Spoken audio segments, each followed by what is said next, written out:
Hawkeye is the everyman's Avenger. Sure, he is a master marksman, but are we really all going to pretend that's impressive when his name is next to a billionaire tech genius in a nanotech suit of armor, a super soldier who punched Hitler, and a literal god of thunder? But the thing is, he keeps up. Hawkeye keeps pace with the world's mightiest heroes, and that isn't even the best thing about him. Because Clint Barton isn't just the guy with a bow and arrow.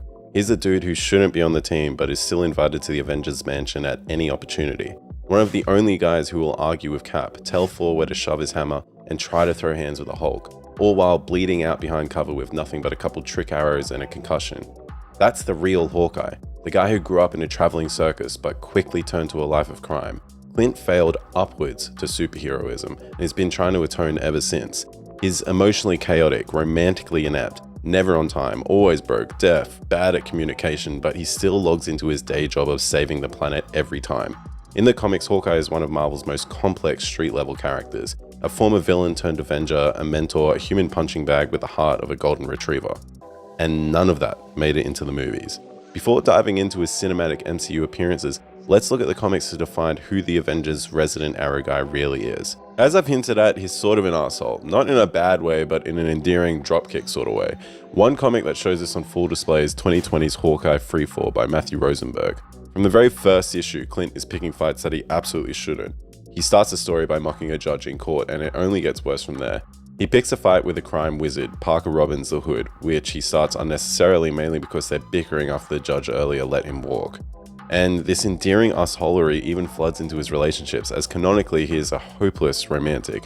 During Freefall, we have him get roasted for being ineffective by his ex-girlfriend Black Widow. He later gets sympathy care from his ex-wife Mockingbird, and he gets broken up with twice, arguably thrice, by his then-girlfriend Night Nurse. And in this failing relationship, you basically feel her exhaustion with him whenever she walks into the room. She loves Clint, as most of his exes do, but he forgets to communicate. He hides things, he lies, not out of malice, but out of a desperate, broken sense of doing what he thinks is right. But that almost makes it worse because he can self-justify. Because he sees corruption that no one else is fixing, so he takes it into his own hands. Because Clint Barton is a man with a bad plan and worse impulse control. And also because deep down he believes in justice, even if it means alienating everyone around him. Even if it means getting dumped, even if it means becoming the villain in everyone else's story. And Freefall doesn't hold back on showing us that he is considered a failure. Aside from many jokes about his legitimacy as an Avenger, during this story he trades blows with a lot of the Earth's mightiest. See, to get at the Hood, he adopts his anti-hero persona again, the Ronin. He haphazardly and unconvincingly gaslights half the Marvel universe that it's not him under the mask, causing him to get on the wrong side of Spider-Man, Luke Cage, Winter Soldier, US Agent, Falcon, Demolition Man, Mockingbird, Daredevil, and even Captain America.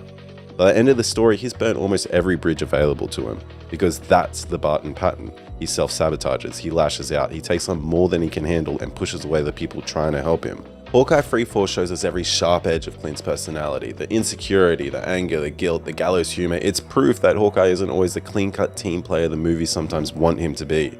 He's a broken compass Avenger, the guy who screws up, fixes it with duct tape and sarcasm, and still throws himself in front of a bullet when it matters. I mean, he literally started as a circus entertainer turned criminal. And even when he is a hero, he has the ever-present chip on his shoulder that is just the Avengers arrow guy. And this internalized insecurity of not being enough also has a physical manifestation. He is one of the only disabled Avengers. Since the 1983 4-issue miniseries Hawkeye by Mark Gruenwald, Clint has been deaf. An adventure takes him and his soon-to-be ex-wife, sooner-to-be wife, Mockingbird, on an adventure against the villain team Death Throes. They are locked into a pit and brainwashed into fighting each other. Death Throes leader Crossfire pauses the assault for a second to mockingly show Mockingbird and Hawkeye what they're doing to each other. Hawkeye uses this chance to put a sonic arrowhead into his mouth, disrupting the brainwashing and allowing him to knock Mockingbird out safely. The effects of this now is Clint has been deafened. And it's not a gimmick, it's just another layer to his underdog nature. A great example of this is in the 2014 miniseries by Gary Duggan, Hawkeye vs. Deadpool. Hawkeye and Deadpool team up to take down a S.H.I.E.L.D. espionage conspiracy with Black Cat behind the steering wheel. Barton uses sign language and lip reading to keep conversation flowing. In one issue, Deadpool is clearly speaking to Clint, but Clint doesn't hear him, and rather than play it for laughs or pity, the moment reinforces how Clint constantly has to work harder to stay in the fight. He simply reminds Wade that he can't read lips through a mask, and for the rest of the issue, Deadpool has the bottom half of his mask rolled up.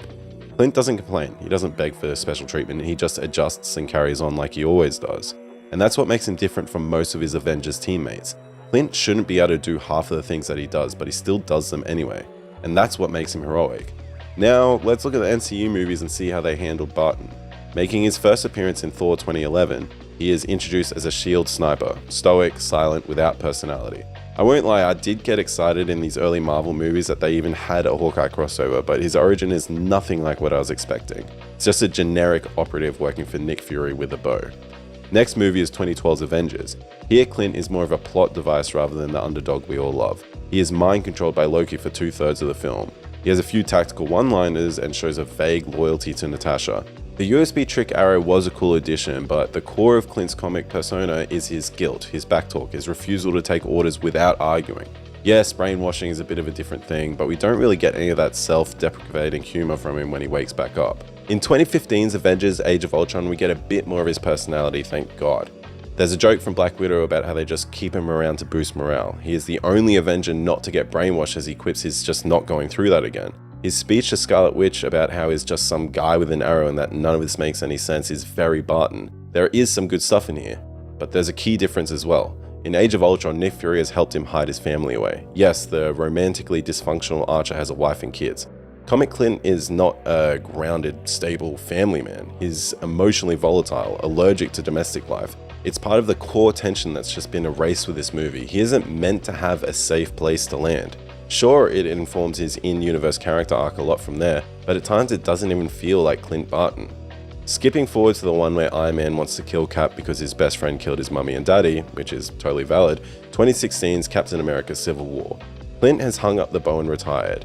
This could have been the golden opportunity. In the comics, Clint and Steve have a complicated history. Clint idolizes Steve, but he isn't afraid to clash with him on regular occasion, even being one of the rare heroes who is happy to lie to Cap. Barton coming out of retirement isn't unbelievable, but it isn't given any weight either. There's no emotional struggle or questioning of what he's doing. He fights Cap's good fight, no questions asked. He does mouth off to Tony after he's arrested, but it isn't given the chaotic, overly emotional Clint who acts on impulse that we're used to. It's funny how the only Avengers movie that Hawkeye doesn't make an appearance in, the team ends up losing. Maybe he really is the glue that keeps the Avengers together. Skipping Infinity War and onto 2019 Avengers Endgame. Given the lore that we have with Clint throughout the MCU, he actually has a great reason to get involved with the opening scene of him losing his family to the blip.